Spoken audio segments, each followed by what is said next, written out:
后来，这个客委会文化发展中心把这个老相片摕来出册，让大家会当看到客家庄过去生活日常。看起来亲像伫翕相店翕相，真有办。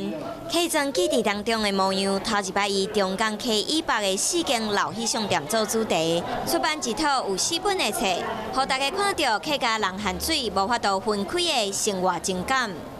其实，在台湾的每一个客家庄每一个聚落大概都有一些老相馆。这些老相馆都留下了在地人的身影。每一个客家庄所留下来的这些身影，其实就是最深刻的一个在地的记忆。这本册记录日本时期到民国38年，国民政府来台时期之间中港客庄的故事。客委会自2006年开始，一直进行客家庄传史的调查。